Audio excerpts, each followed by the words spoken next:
Hello بچوں، کیسے ہیں آپ لوگ؟ سب خیریت ہے؟ آج اردو کے کلاس 5 کی بک کو ہم آپ کو آگے پڑھانے جا رہے ہیں۔ اس کے پہلے ہم نے آپ کو پڑھایا ہے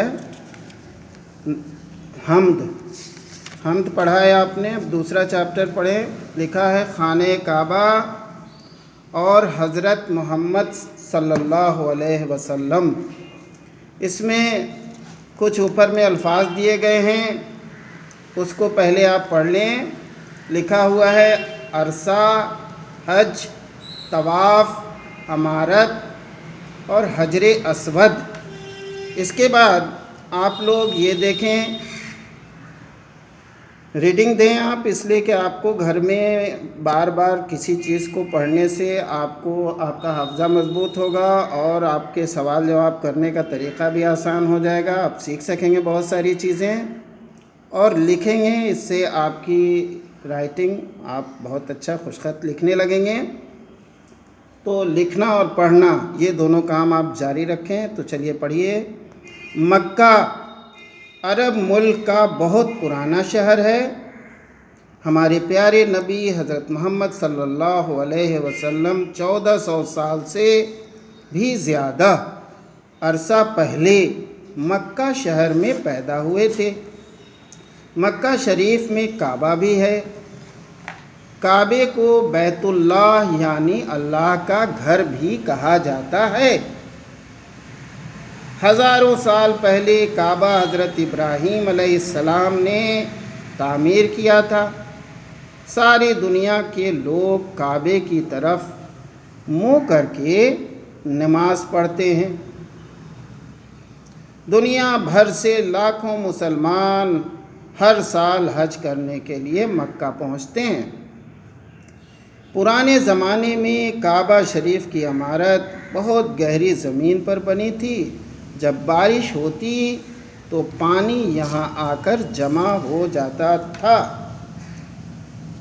اس سے حاجیوں کو بڑی پریشانی ہوتی، عمارت بھی اور زیادہ دھنس جاتی اور اسے بار بار بنانا پڑتا۔ آخر ایک بار عرب کے مشہور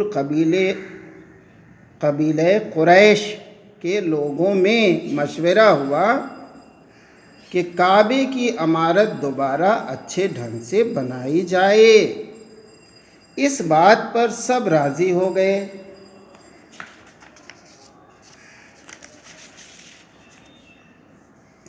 سبھی لوگ کعبے کو عزت کی نگاہ سے دیکھتے تھے۔ برکت پانے کی وجہ سے سارے قبیلے سے ایک ایک حصہ بنانے کو کہا گیا۔ ہمارے نبی حضرت محمد صلی اللہ علیہ وسلم بھی کعبے کی تعمیر میں شریک رہے۔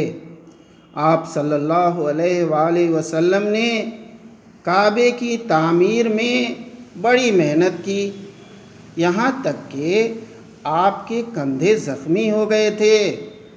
سب لوگوں کی محنت اور کوششوں سے کعبے کی عمارت پوری ہو گئی۔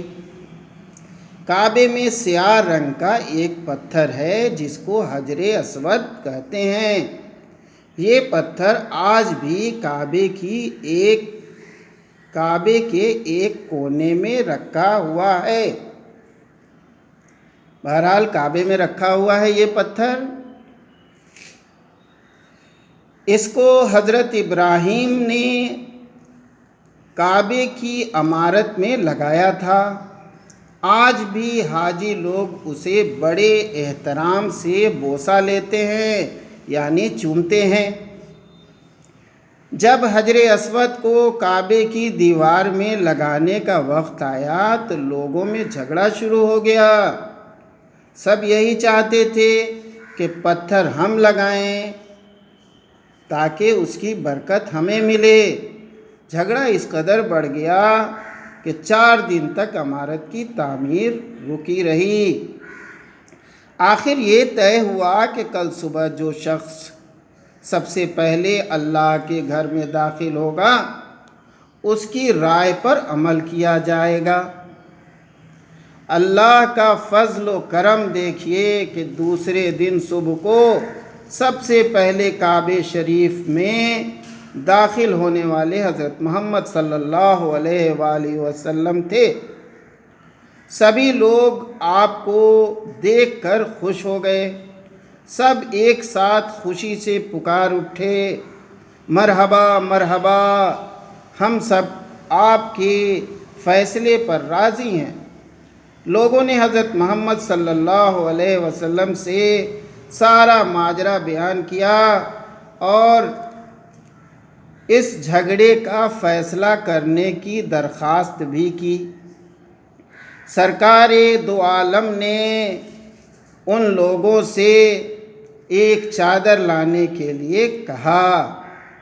دیکھیے، یہ سرکار دو عالم پیغمبر اسلام حضرت محمد صلی اللہ علیہ وآلہ وسلم کو کہا جاتا ہے، لیکن ہم لوگ سرکار دو عالم کی جگہ سرکار کل عالم کہیں تو زیادہ اچھا ہے، اس لیے کہ وہ ہیں رحمت للعالمین، یعنی عالمین کے لیے رحمت بنائے گئے ہیں۔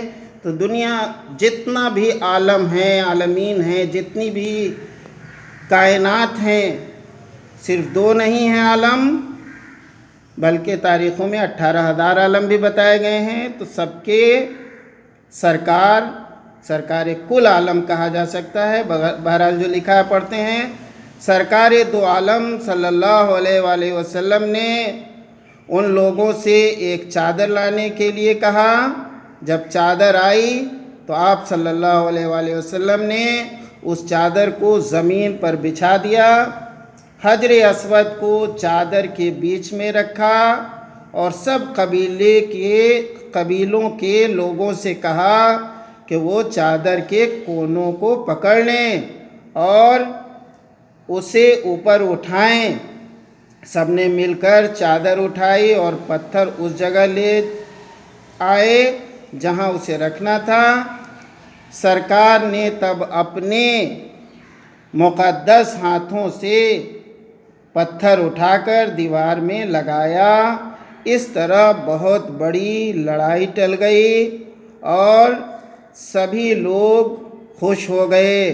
یقیناً پیغمبر اسلام حضرت محمد صلی اللہ علیہ وآلہ وسلم نے اس دنیا میں جتنی بھی دن اپنی زندگی گزاری ہے، 63 سال کی عمر گزارا ہے، اور اس میں کسی کو ان کی ذات سے کوئی نقصان نہیں ہوا ہے۔ ان کی ذات سے لوگوں کو ہمیشہ فائدہ ہوا ہے، لوگوں کے دل کو انہوں نے شاد کیا ہے، کبھی کسی کو ان کی وجہ سے رنج و غم نہیں پہنچا ہے۔